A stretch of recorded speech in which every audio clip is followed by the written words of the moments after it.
Welcome to the Crypto and Blockchain Talk. Hello. Hey. Guten Tag. Aloha. Hola. Shalom. Hello. Namaste. Ni hao. Privet. Hello. Salut. Yassas. Salve. Ciao. Bonjour. Our podcast talks about the latest trends in the worlds of cryptocurrencies and the blockchain.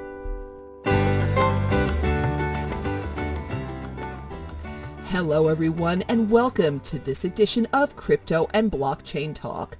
And I cannot tell you how excited I am to have with me an author who has sold over 1 million books.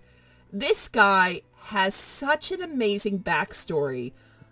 We'll get into all that because I got to know if some of him is in his books, and we're going to talk about why he's on Crypto and Blockchain Talk. We're going to get into all this, but first, let me introduce Lars Emmerich. Lars, welcome to Crypto and Blockchain Talk. Thank you so much. It is a privilege and an honor and a pleasure to be here. I'm really excited. The privilege is ours.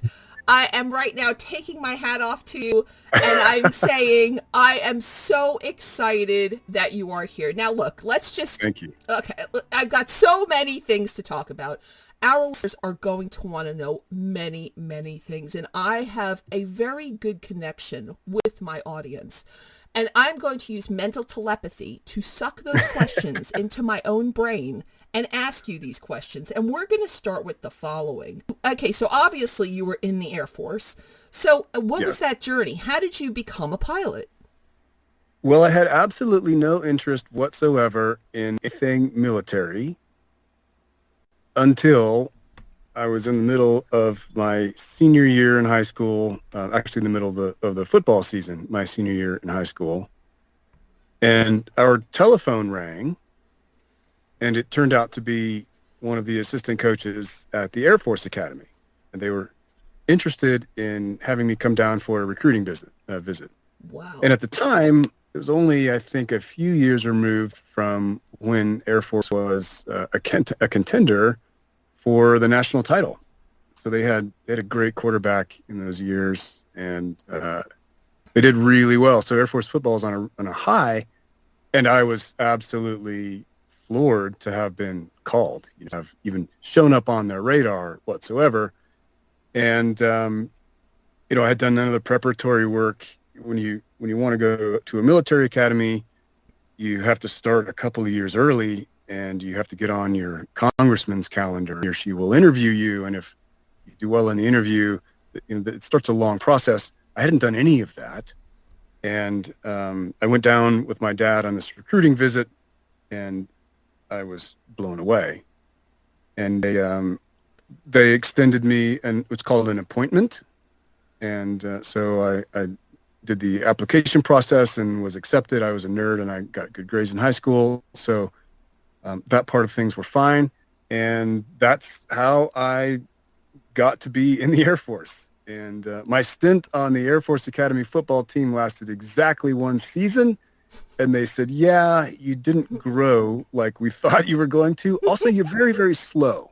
So go do something else. And so that was the end of my football career. And I just I knuckled down in academics, and was fortunate enough to have wrangled my way into a pilot training slot. And from there, it's a bit of a journey, but a couple of years later, I found myself in Korea flying F-16s. Were you active in battle? Yeah, we. It's an interesting question, because the U.S. Air Force has been flying combat sorties continuously someplace on planet Earth since 1990, basically. Right. And I imagine. Yeah. So mostly that was over Iraq, and we would fly out of Turkey and fly out of Saudi Arabia. But once, actually in 98, maybe 99, I think 99, in the former Yugoslavia, there was a humanitarian crisis, ethnic cleansing, Kosovars, and so I was actually stationed in Germany at the time, and we flew combat missions. It was really interesting. I would go to bed in the morning in my own bed, sleep all day, wake up, drive my car to work, get in an airplane, and fly across Europe and fly combat missions over Yugoslavia. And then come back about dawn and land and kiss my wife and go to bed and do it again. A really interesting time. I'll bet.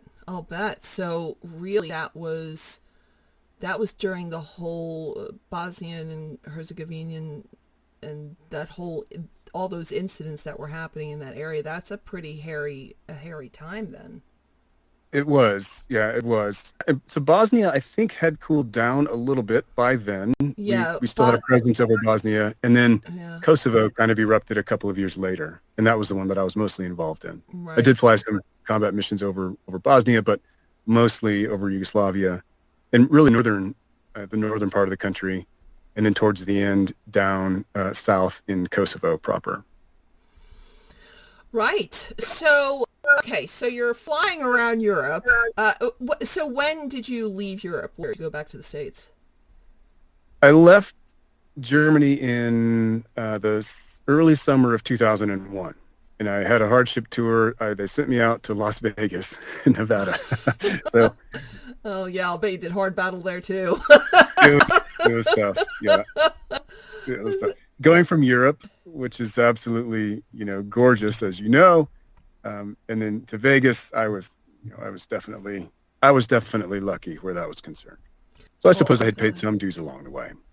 Okay, so you moved back to the States. When did you actually leave the Air Force? Did you start writing before? Like, were you flying around Europe and thinking, I have a great idea for a guy named Sam Jameson who's going to be the anti-hero in these books I want to write? And then, how did you get from fighter pilot to author, selling over 1 million books? How do you do that? Well, it actually started when I was still at the academy. We had summers off, not entire summer. We had a couple of weeks off in the summer, and over one of those breaks, I read a Tom Clancy novel, my first one ever.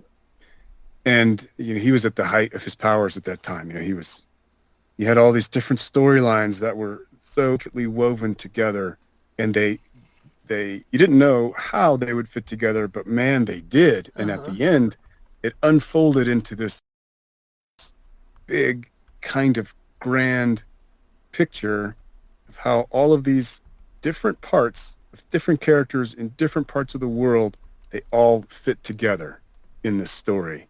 And it blew me away. And it did something for me. And so over the years, I would sit down, I would start something, and fortunately for everybody, I wouldn't get very far. I didn't have a whole lot to say when I was younger. I just didn't have much life experience. So, and I was really busy. So I didn't really take it very far younger. But when you stay in the Air Force too long, they take away the airplane and they give you an email password and a meeting schedule, and you do a thing called staff work, which is where you go to meetings and answer emails. And I was spending my life in airports and on the highway and in hotel rooms. And I wanted to do something that was productive and, something other than just sit at the hotel bar and drink all the time. So I started writing seriously. And I never should have published the first book that I wrote. It was, to this day, I think it's pretty terrible, but it went on to be a bestseller. Devolution? That's right. Yeah. That's right. And to this day, it's not my favorite book by any stretch. In fact, I still think I probably should never have released it, but people seem to like it. And it was the introduction to many of the characters that play through the series. And so that mostly came to be on the road between meetings. Like, it was hotel rooms and airplane rides and, evenings at home working on those stories. Lo and behold, they turned into something, to everyone's shock and amusement, especially everyone who knows me. Well, you said in the beginning, okay, so you obviously could play football, or you wouldn't have been on the radar of the U.S. Air Force football team, but you also said at the same time you were a nerd. And those two things are almost in juxtaposition of each other. You don't normally find, and I don't mean that in any way. And Yeah. I'm sorry to No, all the, I get it. yeah, I'm sorry to all, I I have get to it. apologize to all the footballers that are out there. But I actually, and I shouldn't maybe say this, obviously I'm very happily married now and it was a long time ago, but I dated a footballer or two, and I can tell you right now, my sandwiches had a higher IQ. So, so the fact that you were a nerd in your own description, who also happened to play football, shows that you obviously have that intelligence. And then you became a fighter pilot, and I'm pretty sure, and we'll talk about Top Gun in a minute, I'm sure that writing doesn't come hard to you, but it's a hell of a thing to do to write a novel. Nevertheless, like over a dozen novels. Do you find that it just comes naturally and that you just sit down and you go, honey, I'm writing, you whip out your Bic pen and your notebook and off you go, or, you're typing at computer while you're watching Top Gun in the background? I mean, I don't know what you do, Yeah. but I mean, Yeah. like, how easy is it for you? Well, it goes it varies by the stage of the novel. And we should point out for your listeners, this is American football that we were talking about, and not the football that the rest of the world knows. Yes. So this is just bashing our heads together and scrambling our eggs and rattling our brains over and over again. And yes, it's definitely a thing. But it's interesting how the experience of writing a novel changes as the novel matures. In the beginning, I just have an idea. Maybe it's a plot idea. Maybe it's a character idea. Maybe it's just a feeling or a vibe or a scenario. And that motivates maybe the first third of the book, where it's just joy. I'm just a kid playing around, and the characters are doing what it seems like they would do. There's some sticky situations coming together. They find themselves in difficult circumstances, and I just keep kind of ratcheting up the tension, and all that's fun. It's like play. And then at the moment, there's like an oh hell moment when I realize it's time that I have to figure out where the heck I'm going with the book. And so then it goes from being play to being actual work, because I have to make sure all of these stories tie together. And so then it's less like an art project and more like an engineering project. And I have to figure out the connection between these stories, because I don't know generally where I'm going when I start working on a book. Mm-hmm. And we figured out in the process, and I don't write completely by the seat of my pants. I do have some headlights pointing me where to go, but I don't know how the book's going to end. Sometimes I have a vague idea of where I want to go. But that hard part in the middle is taking these different threads and making sure that they can weave together. And then by the end, it's like hard scheduling time to sit myself down and finish the novel, because it's hard. Like tying it up is hard, as opposed to just a kid in the play in the sandbox at the very beginning. So that's sort of the trajectory, the arc of how the experience changes for me from the start of a novel to the end of a novel. And then when I get to the end, I sort of just feel like, man, I hope that's good enough. I hope not too many people will be disappointed. Well, obviously people can't be disappointed, because they're buying your books in the droves. So, I just found something that's really interesting. You are not on Wikipedia. Why? I think the main reason is I haven't built a Wikipedia page. That's kind of the secret. What? That's kind of the dirty little secret. When people start getting public, they sort of build their own Wikipedia page, and I just haven't done that. That is on your to-do list, man. I feel like your wife now yelling at you. It's gotta be. Okay. That's like urgent. So, okay. I'll take your word for it. I'll take that advice. Well, you should. So you know that I do crypto and blockchain talk. You know, I've been involved in the cryptosphere for quite some time. And the way that our podcast actually started, a lot of people were getting screwed because of scams and all kinds of bad things that were happening. And so I started to educate people for free. I started to send out checklists. I made this checklist and I thought, oh, you know, we'll probably get like 5 people downloading it. It had something like 15,000 downloads. It was ridiculous. And I thought, okay, well, there's obviously a need for this. So then we started to do the podcast so that we talk about, projects, what to look for, how you can actually vet them. We started to get on, we would heavily vet projects and we would bring them on and talk about their journey. We would bring on even famous people, such as like the guy who founded MTV, because he was getting into blockchain. So I was asking him some questions, and people like this caliber. And so then what happened was, because we were really researching a lot of stuff, even though and this was in my spare time, I also found a lot of scams. And so we started to really uncover those scams. And many scams that I started to scratch away and realize just how bad they were, we started to really call them out, such as Quadriga CX or OneCoin or Pingcoin. You know, these scams that have stolen outrageous amounts of money from people all over the world. Now, you're obviously into crypto. So when you're reading a story like the story of OneCoin, where they've caught the other 2 idiots and now they're on the search still for Ruya Ignatova, made it. Congratulations, Ruya, if you're listening. You've now made it onto Interpol's list of top 10 most wanted.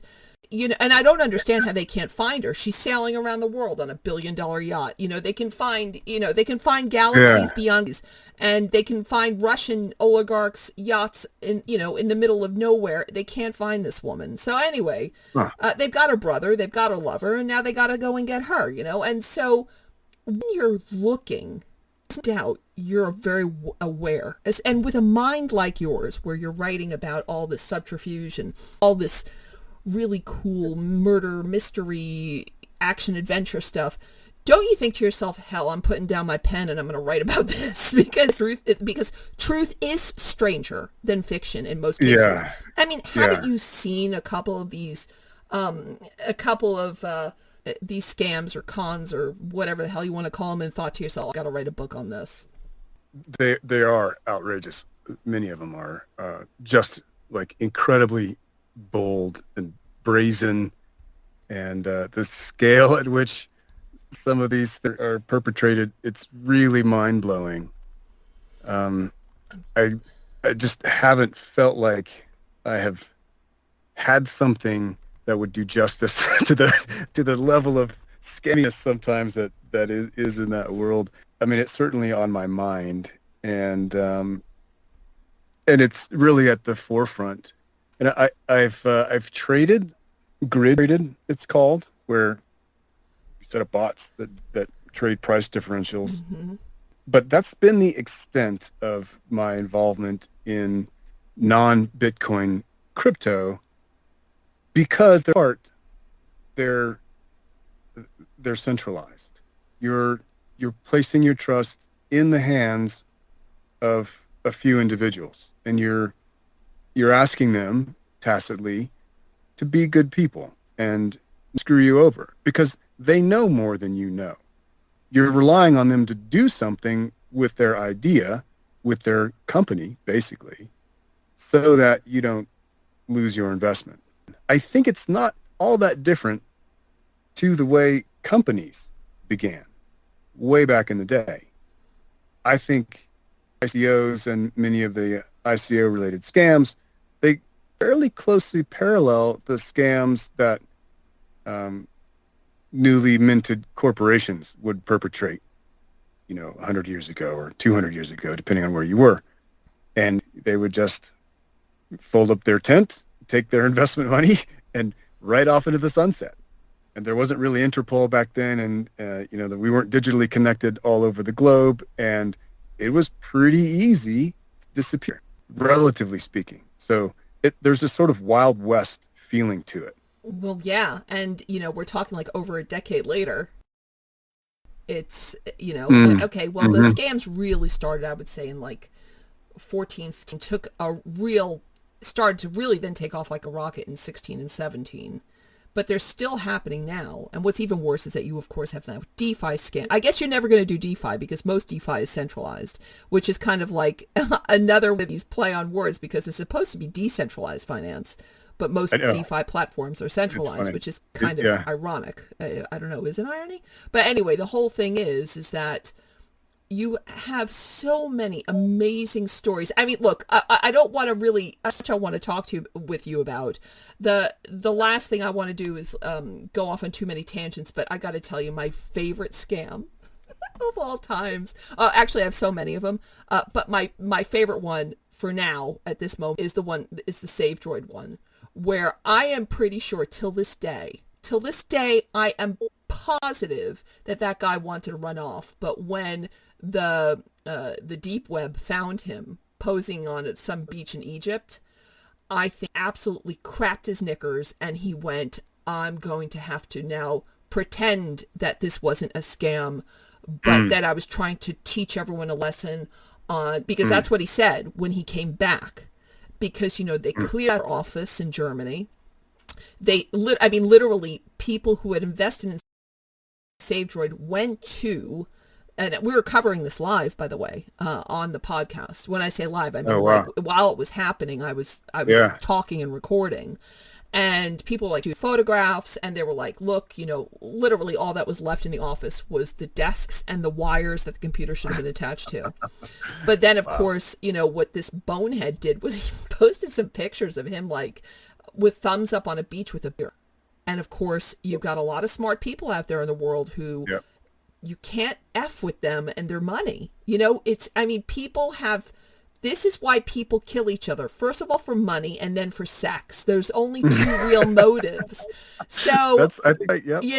So when that happened and then they triangulated his location, I'm telling you now, that guy meant to run with the money. He was just dumb. And, and I don't care what anyone says. I believe that, because how could you not know? He's just lucky that nobody capped him before he left the country, because can you imagine? But anyway, that alone, that is just so crazy. But I will tell you something. I actually started about a year ago, and I'll be honest with you, I haven't done anything more about it. I actually started a year ago, a compilation, like kind of like every chapter is a different ICO scam. I started this about a year ago, maybe 2 years ago. I don't even know. I've lost all track of time. But anyway, so I started to write all this. And the funny thing is I was talking to a really good friend of mine, and then of course Netflix came along. They did the Quadriga CX story, which of course we covered from the moment the shoe dropped. And I'm just wondering if when you do see this, you're like, yep, so the next thing that Peter in one of my novels is going to do is he's going to catch Ruya in the Mauritius downloading her 5,000 Bitcoin offshore. Yeah. I don't know. There's a site called Web3 is going just great, and they keep a running total of the various scams going on and the dollar amounts, and there's like, a lot of lists. Yeah, there's a lot of it out there. And there's a lot to document, it turns out. So yeah, it's for me, I'm old enough now to know how smart I am not and how much I don't know. And so I'm pretty reluctant to throw my lot in with one of these projects. And even you should be. And even a project like Ethereum, which has been talking about going away from proof of work and toward proof of stake for eons. And, I think proof of work, I'm a math nerd here, and I'm also kind of I don't care about the red party versus the blue party, but I do care about the relationship of the individual to the state and the way the state messes with the individual by devaluing currencies. That really does interest me, and I think the salvation from all of that happens to be proof of work. I know we're spending energy on it, but having a global financial system that you can trust seems like a good investment of energy to me. So It's so weird you just said that. Guess what? On my last right. podcast, that's exactly what I said. Mm, Pretty much, because we were I talking know I about... liked you. There you go. You see, there's a reason. There's always a reason behind the method, or a method to the madness, or God knows Right. what. But I totally agree with you, because I've talked in the last couple of podcasts about the moving goalposts, with Ethereum's move from proof of work to proof of stake. And, they've done like a whole bunch of surveys, and people don't give a flying monkeys about going from proof of work to proof of stake. They want cheaper transaction fees, and they want faster transactions. That's what they want. It's almost like I don't understand why they said, hey, we're going to go through all this work, and our USP is we're going green. You can still go green with proof of work. I mean, for Christ's sake, it's like 4,000 degrees right now in the UK. You put up some solar panels and you can fly the moon on that thing right now. I mean, it's crazy, we're so... It's strange. But I think lots of folks really are interested in their personal experience with it, and lower fees. Yeah.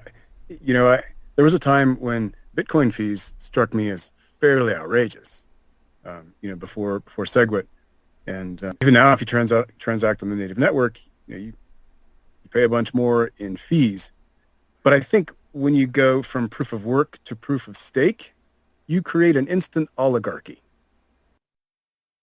There's a handful of folks who have a pile of whatever token you're talking about, taking from proof of work to proof of stake, and you give them all the say.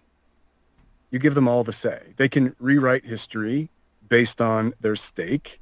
They can make monetary policy, again, based on the amount of money they already have. And we already have this. It's called the fiat currency system.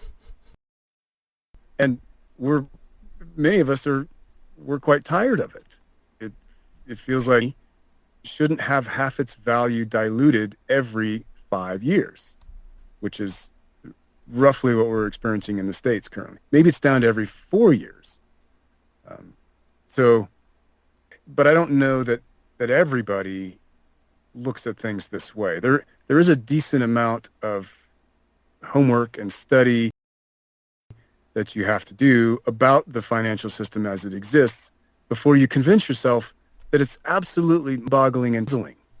And how does it work that we think a thing has value when all you have to do is change some numbers in a computer database to make more of it? How are we keeping?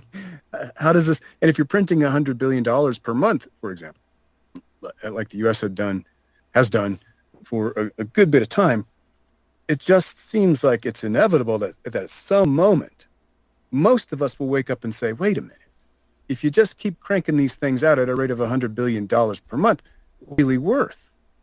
And I think there's a good bit of pain coming our way around proof of stake. That's basically, I think, what you can call the fiat currency system. Who has all the stake? The semi-public, semi-private treasury and banking printing orgy that we have going on in the States. They have all the stake, right? They make all the policy, they make all of the decisions, they determine how much will be in circulation and when, they determine how easy it will be to get and how hard it will be to get, and they're out of office before consequences come home to roost. And we've tried this. We've tried proof of stake for a long time. The dollar is the longest standing proof of stake fiat currency any place, but I think that's only because it infected the entire world. And, inflated currency used to just stay mostly inside of its own borders, politically, inside of its own country. But the dollar has been the settlement and the reserve currency for time. So we've been able to float our printed dollars all across the globe. But what I think that means is that the whole globe is likely to just get sick of printed dollars all at the same time. And rather than having a national currency crisis, we're likely to have an international and a global currency crisis, because we've just kept printing these things, and they're sloshing around all over Earth.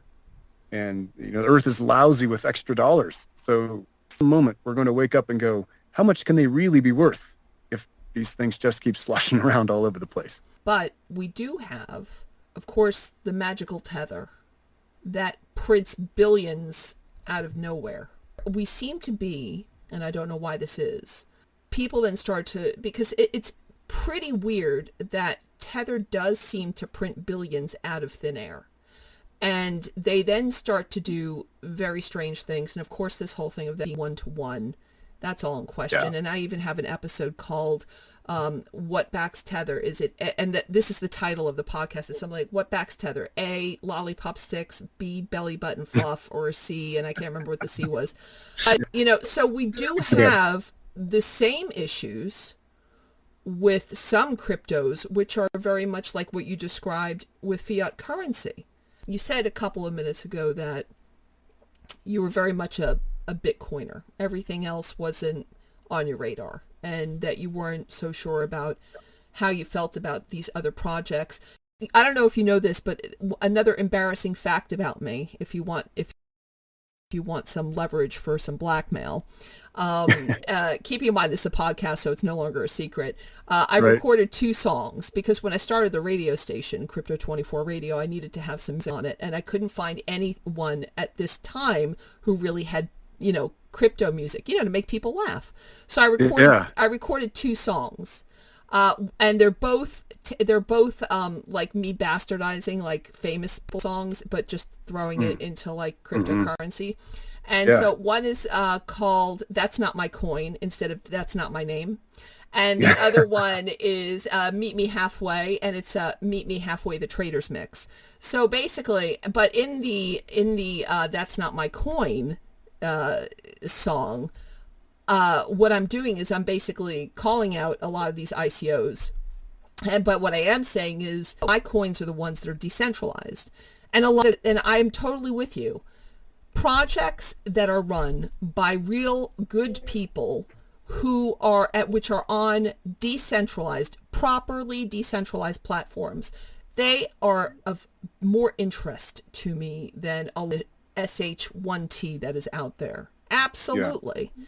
And, this is the thing. When you do have, but I think that it's very hard when people are looking to see if they want to use this, because most people, as we all know, and you may disagree with me on this, and if you do, I want to hear it, but most people are looking at the crypto space as a means of investment, because nobody, really, I know anyway, goes into Bitcoin, or really, well, definitely Bitcoin, and even Ethereum to some degree, but nobody really goes into it so that they can use it as a method of spending, a method of transaction. Holding on to it. They're all hodlers, they're holding on to it. I actually read a really stupid article. I think the title was something ridiculous like, it's not stupid to assume that Bitcoin's going to hit 10 million a Bitcoin in 10 years. Yes, it is stupid to assume that. Of course it's stupid. And I don't even understand why people write articles like that these days, especially when right after that article, the next article was like, Bitcoin is going to go below 10,000. Going to zero. Exactly. I don't understand. I thought, okay, I thought about the first article. I thought about, who wrote this? Was it MicroStrategy or was it Elon? I mean, who wrote this article? But anyway, the whole thing is that we're still talking about how small the adoption rate is. And even when it is being, heralded in some places, such as Miami. We know that Miami, we're always talking about Miami on this podcast because we know that the mayor there and some other people who are quite high up in the local government, they're very bullish for Bitcoin. They want to use it for, paying the city staff. They want to do all kinds of stuff. They want to use it so that people in Miami can pay each other, buy your Coke Street. But anyway, the whole point is that you have Miami, you have, of course, El Salvador. We're not going to beat that horse to death anymore here. But you do have places which are trying to say, we really believe in this as being another parallel method of, payments and transactions. Please start using it. And don't you think that in order for us to get to a place where people can really think of this as a method of transacting and more than just trying to make quick bucks, because that's really what people are doing in this space. Well, what do you think needs to happen? What do you really think needs to happen in this space for that to for these hurdles to be overcome? Yeah, that's a terrific question. And first of all, thank you for your 6 years of work in the trenches doing exactly the things that need to be done in order for people to understand what the opportunity is. And I'm not talking about making a quick buck opportunity. I think there's a couple things at work there. The first is that a lot of people have a vested interest in Bitcoin in particular not succeeding, but also crypto in general not succeeding. And it's not hard to see where those incentives lie. If you are part of the fiat finance system, you have a vested interest in the status quo. You've done very well in the status quo, and it has its flaws and its sorts. And gosh, why does it take 9 hours for me to wire money someplace? Well, because we have an army of people who have to push buttons and write on ledgers and fill sheets, right? So those people they're good people. Most of them don't have evil in their hearts with respect to what's happening financially. They are earning a living. They have grown up in an environment. They have grown up in a culture, and that culture is one of trusting in the financial system, trusting in governments to not mismanage the financial system. But there are some hidden assumptions inside those cultures, and there's a trust level that has been abused. Whenever a government run by people who have to run for re-election has control of the money to purchase your votes by printing money, it's also really easy to up and invade a neighboring country by printing money. That's the first thing. There's some vested interest in keeping the status quo. And even another one is the gold folks, the folks who don't believe in fiat currency, but also beat this, well, Bitcoin doesn't have no value because it's just digital. That's kind of a specious argument as well. Let's say you're cold and you're hungry, but you have gold in your pocket. Mm-hmm. There's nobody around you that you can give the gold to in return for food or shelter. The gold, you're not going to eat it. You're not going to burn it for warmth. You're not going to build a shelter out of it, right? Gold also has no value to human life. I mean, broccoli has more value than gold for your actual human survival. Gold has value because we've all agreed that it has value. Mm-hmm. Yep, it's great that it doesn't oxidize. That's perfect. It conducts electricity and we use it for some industrial applications. Beyond that, gold itself really doesn't have any intrinsic value that I can see. It does have value because we agree that it has value. We use it human energy. We use it to represent value and to focus human effort in a particular way. That's really what money does. It's a store of human energy and human potential. And so I think another thing blocking or slowing the Bitcoin adoption is the way that people value things. We do things in terms of dollars. And I had a conversation with a very, very smart investor. He's like, I just don't know what the value should be. Like, what should the value of Bitcoin be? And at the time, we're both in Canada. I was like, well, it's just a different currency. When you went to the store this morning, you knew how to value the stuff you were buying in Canadian dollars because you knew the exchange rate. Mm-hmm. And for the moment, there's an exchange rate of Bitcoin to fiat currency. That because the supply is not elastic. The Bitcoin supply is not elastic. It's growing at a small and steady and fixed rate. You can't just print more of it in response to a deal of demand. What this means is that the price will fluctuate. It will have to fluctuate. But there will come a time, I think, because we have printed so many dollars, just conjured them out of thin air, that we're all going to get the idea that they can't all be worth something if we're conjuring these out of thin air at will. in massive amounts.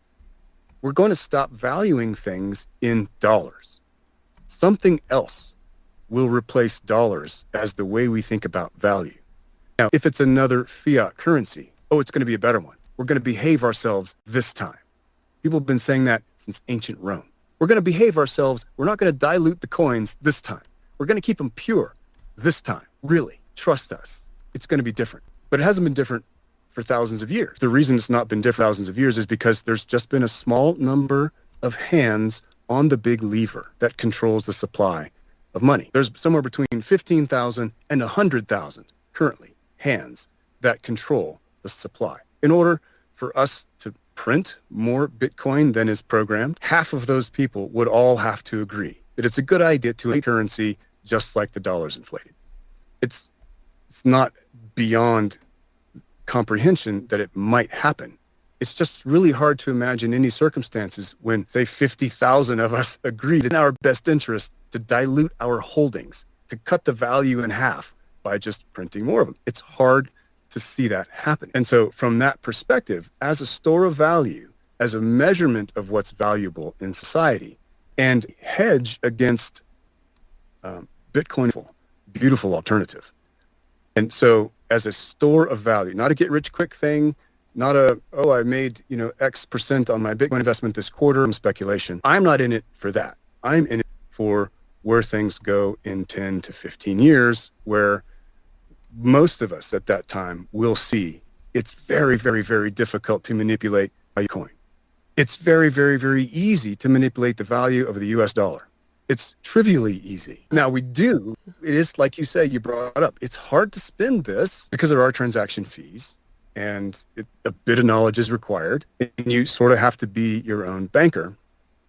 And it's unlikely that the native Bitcoin network will support the number of transactions that the globe will have to conduct. But as a base layer, as for example, Lightning network over the top of Bitcoin, settles faster. It settles basically instantaneously. In that kind of construct, I see absolutely the potential that every transaction can occur legitimately in an ironclad way, backed by Bitcoin on second layer applications. I absolutely see that being a viable way that we conduct commerce. So I think the shift is, should I invest my US dollars in Bitcoin such that later I can get more US dollars out of the Bitcoin? That's one approach. That's a speculation kind of approach.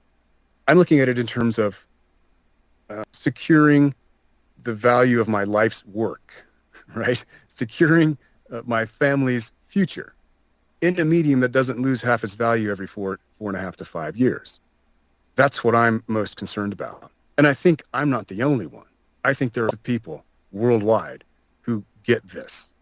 And I think it will happen like most exponential things happen, very, very slowly at first, and then all at once. And we're just in that very, very first part of the exponential curve, where it looks like almost nothing is happening.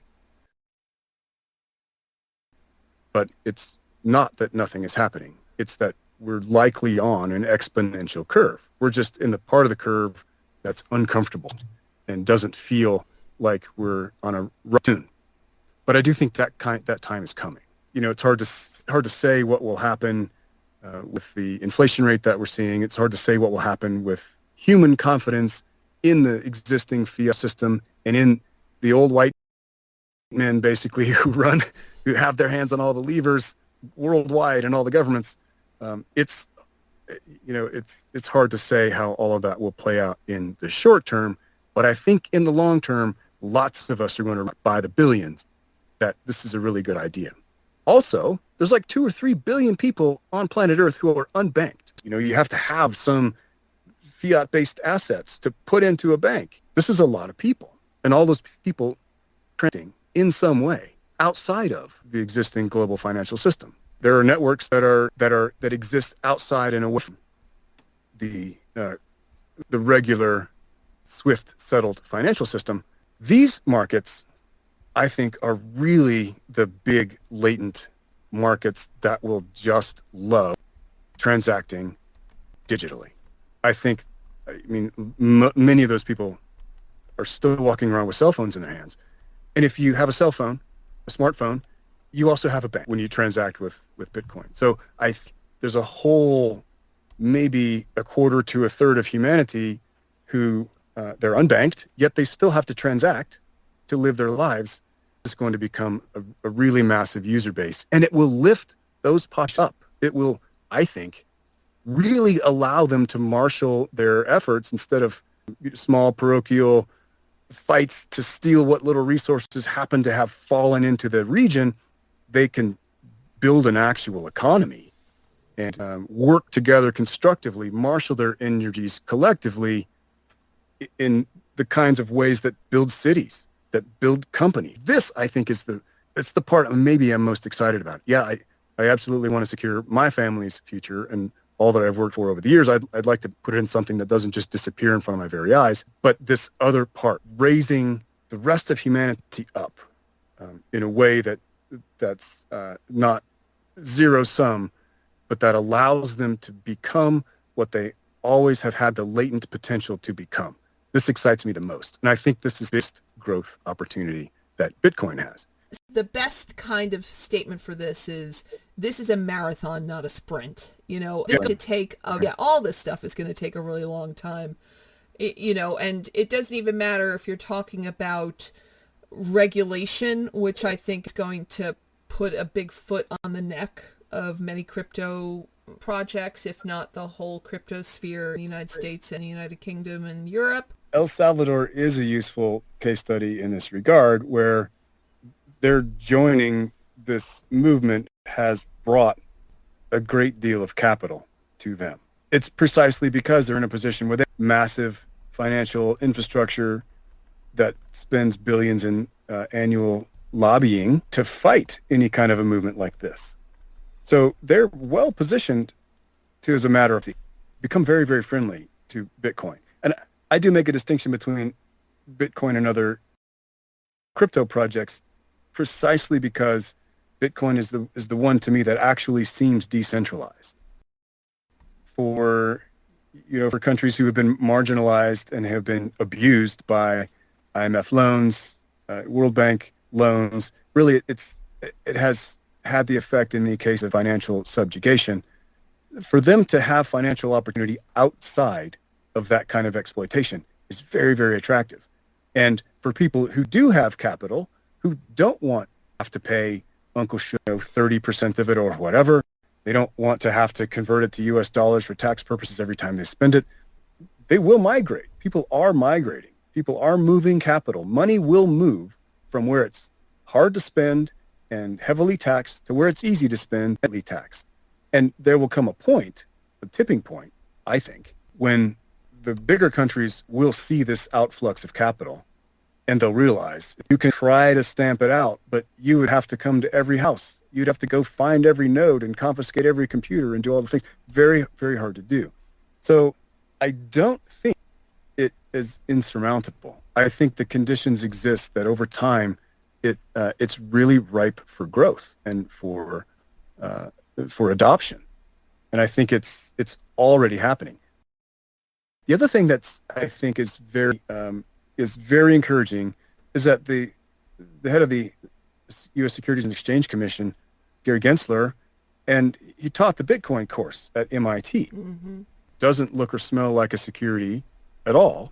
That's Bitcoin. The others, because there is trust placed in individuals who are making policy decisions that impact investors outside organization, this is a lot like a public company. So there is likely to be more regulation if it's acting as though it is a security. Like you're investing in the smarts and the energy and the industry of a small group of people behind a project when you are investing in another crypto project. This is a lot like investing in the energy and the industry and the smarts of a small group of people who are on the board of directors of a company when you're investing in stocks. Keeping rug pulls out of corporate stocks and stock exchanges, I mean, it's their job to make sure that people can invest safely, and I think there's a need for it. All the billions of dollars lost to these rug pulls and these scams that are in currently in the non-Bitcoin crypto space. So I do think there will be greater regulation, and I think it's needed.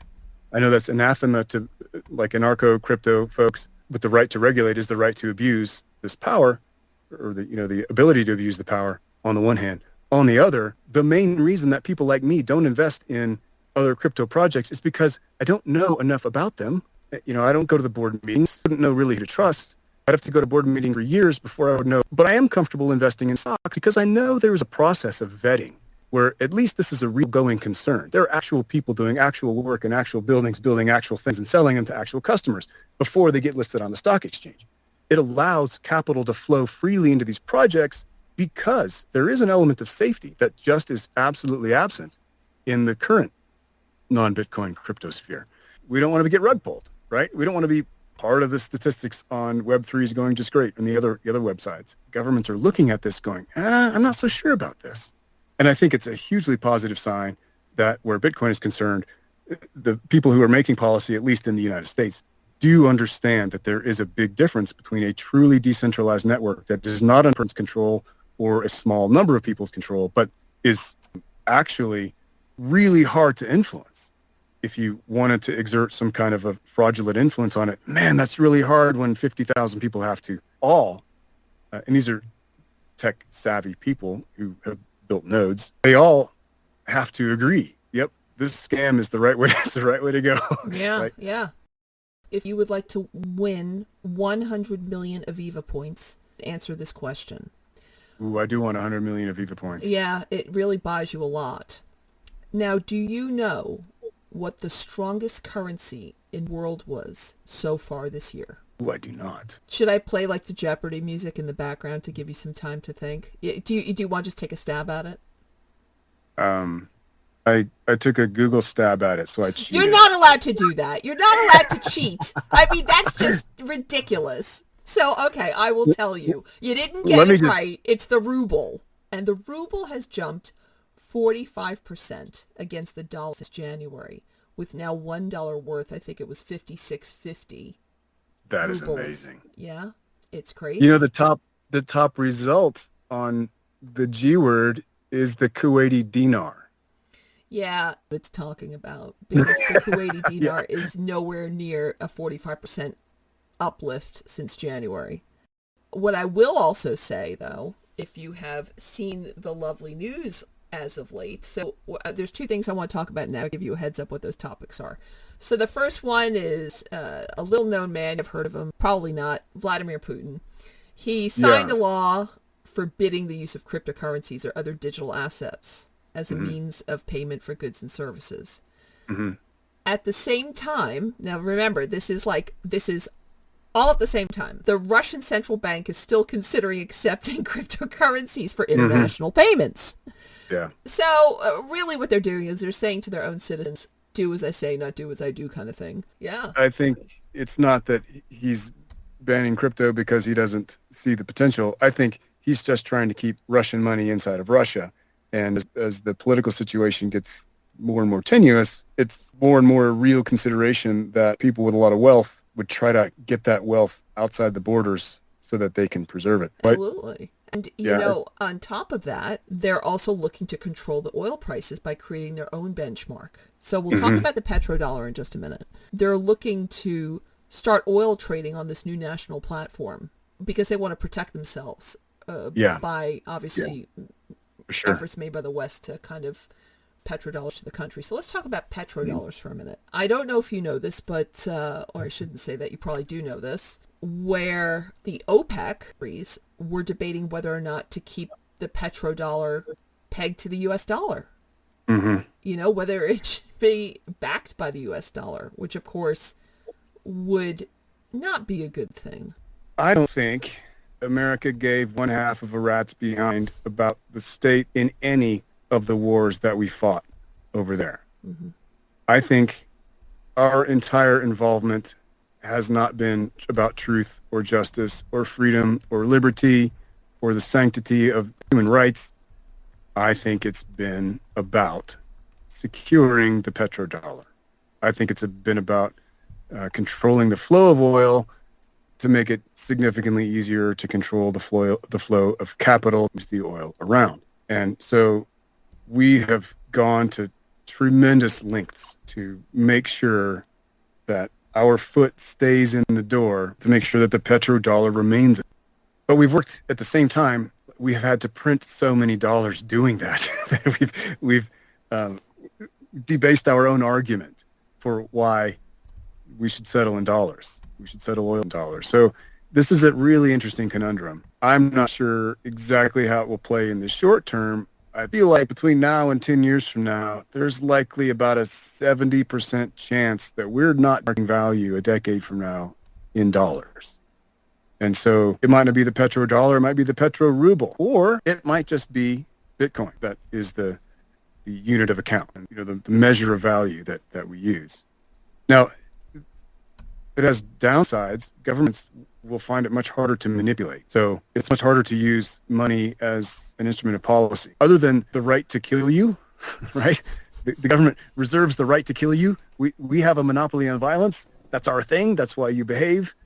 We behave as the governments have claimed for themselves the right to issue and print and demand that we transact in currency. And so this will change the fundamental relationship of the government if we do start demarcating value in Bitcoin, because it will be so much more difficult, not impossible, but more difficult to manipulate. And I think it will also be the reason that there is significant government resistance in certain parts of the world, maybe even in the U.S. in certain corners, although I am hearing very encouraging things. Our lack of foresight is not universal. Like there's some folks who are looking ahead and thinking,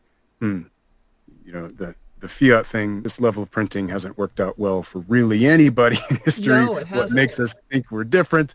Maybe we need to position ourselves for what comes next, and that is happening. But I mean, the petrodollar, I think we've put our combat operations basically since 1990. That's all been in support of the petrodollar.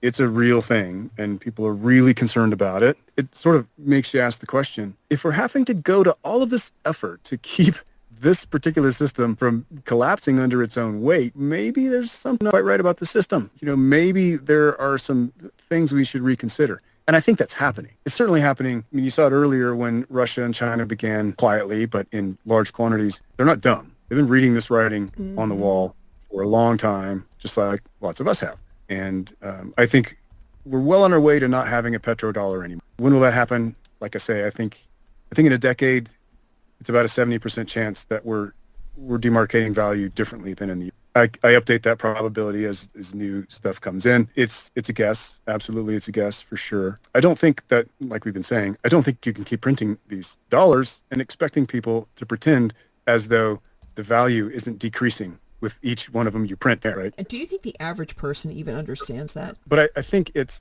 more like how many people drive cars versus the number of people who know how to build cars, or how many fly on airplanes versus the number of people who know how airplanes work. It's a little bit the same. Like we do things because life is hard to figure out. We necessarily rely on other people to solve hard problems for us. We need experts to do stuff. And they're right, they're human, but they get it mostly right. Like the number of plane crashes is not a huge number. Like the number of cars that spontaneously combust on a highway, that's a very small number. The average person recognizes when something profound has been created.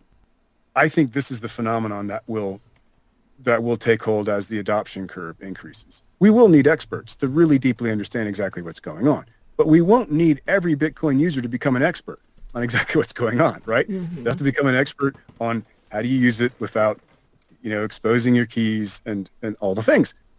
But there are layers of protection in the current financial system that don't exist in the Bitcoin world. It's not to say that they won't exist in some future iteration. It's just to say that there's a level of expertise required above that required to go to your bank and do something, or to log on to your banking website. But I don't think that we need to have a nation of Bitcoin experts in order to have a nation of Bitcoin transactors. Yep, the ignoramuses in any, like if you ask me a question about certain things, I guarantee you will laugh at my absolute utter ignorance. Like there are so many things that I don't know the first thing about. And I'll give you some dumb, stupid answer that will be really funny if you ask me the right. It doesn't mean I don't know anything, and it doesn't mean I can't recognize value and expertise, and it doesn't mean that I can't change my behavior when it really does make good sense to do it. So that is a shift that when we're thinking about how long will this adoption curve really take, I don't think it'll be 7 decades long, right? Like I think things will happen slowly and then all at once. Actually, right now I'm going to do a disclaimer. Nothing that Lars nor I are discussing on this podcast can possibly be construed as financial advice. Yeah, This entire podcast is purely for your education and entertainment. You need to do your own homework. If you cannot still figure it out on your own, you need to find yourself a registered financial advisor. So you may know that China has been trying to buy their oil from Saudi Arabia using their own currency, the yuan, rather than in dollars. Absolutely. Now, the thing is that Saudi Arabia pegs their real to the dollar.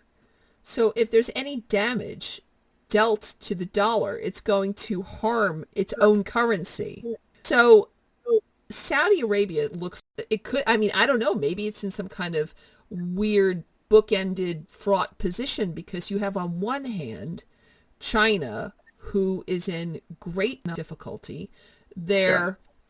I just watched an hour-long special last night on you have defaults happening by the billions on mortgages.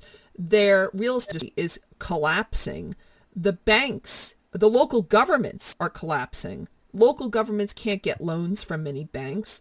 So there's a significant problem going on there. Yeah, it's a yarn ball. I think it will stay messy. From the Saudi perspective, I think time comes when they say, we're not just going to settle in USD, we're going to settle in whatever currency you need to settle in. It will be a reflection of a more obvious reality that the dollar has weakened to the point. And I say weakened, I don't mean, the cost relative to one currency or another. I just mean the confidence in the dollar as a store of value will have weakened to the point where obvious to many folks that the dollar is not what it once was. And so it'll be more a reflection of a new reality and less the big boat will have taken a turn. Bring your money and we'll honor it and we'll give you our oil. Because if customers don't vote from them, who otherwise bought oil from them, and customers change this behavior only because of monetary policy, well, you're actually talking about real money where the Saudis are concerned. And, I think there will be Western bankers and Western politicians, but at the end of the day, I doubt that Saudi Arabia will act against its own best interest. And it's relatively easy for them to change the peg if and when that time comes. Well, they could. Saudi Arabia, I guess, could depeg it from the U.S. dollar and peg it to the yuan. According to the IMF, 2.48% of the world's reserves are currently held in yuan, and 55% are held for the U.S. dollar. So if the yuan replaces the dollar in this 14 trillion U.S. dollar global oil trade, then countries will have to flip those numbers and will have to maintain large amounts of yuan reserves instead, which of course will help China's economy. I don't see the peg going from dollars to, I see Saudi changing their policy on what currencies they accept. I see them accepting rubles and yuan and whatever else when it becomes obvious that having all of your eggs in the basket is not smart. What about Bitcoin? You didn't mention Bitcoin. In a decade, maybe two, I definitely do see a case where, I see a strong probability that we will be settling many, many things, maybe everything, in Bitcoin. I don't think that'll happen in the very near future. Why? That would really accelerate the Bitcoin adoption curve, wouldn't it? If Saudi said, you know what, China, you haven't made enough mistakes yet with mortgages to understand mortgages impact your currency and your economy. We're not putting our eggs in the renminbi basket or the yuan basket. Putin, you're kind of crazy. So we're not sure we're going all in for America. You're schizophrenic and you've been printing dollars furiously. We're not loving our matrimony with you at this moment. We're just going to go do something totally different. And that totally different might be Bitcoin. It might not be. But I don't see them going, yeah, we're all in on the dollar, and now tomorrow we're going to be all in on China's currency or Russia's currency. I don't see that happening. What I do see is that they will allow other countries to settle their oil purchases in their native currencies because of the loss of confidence in the U.S. dollar. But I think absolutely at some moment in the future, we will be settling things. There's a strong probability we will be settling things in Bitcoin. Home transactions, oil transactions, national transactions, personal transactions. And I think the world would be better off for it by far because it really reduces the amount of manipulation that we're. Well, maybe I should ask my husband to quickly register the Petro on CoinMarketCap. That's right. That's right. Let's get a head start on this. Yeah. Maybe maybe Saudi Arabia makes their own, and they do their own crypto project. It'll be centralized just like a national currency is. Just like DeFi. But it'll be on a blockchain, the almighty blockchain. So we can carve in stone our decisions today and then carve in stone the different decisions tomorrow. Right? Absolutely. Has anyone asked you if they can take your books and make them into, movies like Tom Clancy's novels? That hasn't happened yet. But if it did happen and the circumstances were right, I'm pretty sure I would say yes. It sounds like a lot of... Well, listen, I will be first at the front of the queue buying my tickets, and I will be absolutely riveted at that movie theater with my popcorn in hand. I would love to see your book on the big screen. That would be beautiful. Thank you so much for coming on to Crypto and Blockchain Talk, Lars. You are an amazing person.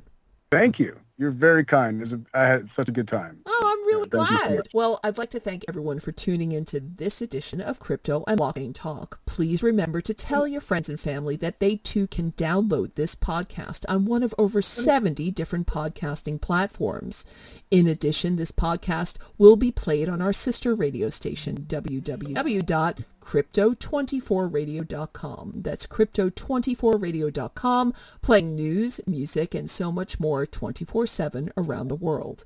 We love to hear from you, and of course you can contact us through our Facebook, Twitter, and Instagram accounts, but we love most of all to hear from you directly through email. Yes, email, that old method of communication. And our email address is education@savvydigital.com. You have no idea how much we appreciate it when you tune into our podcasts. So please be safe, take care, and goodbye for now.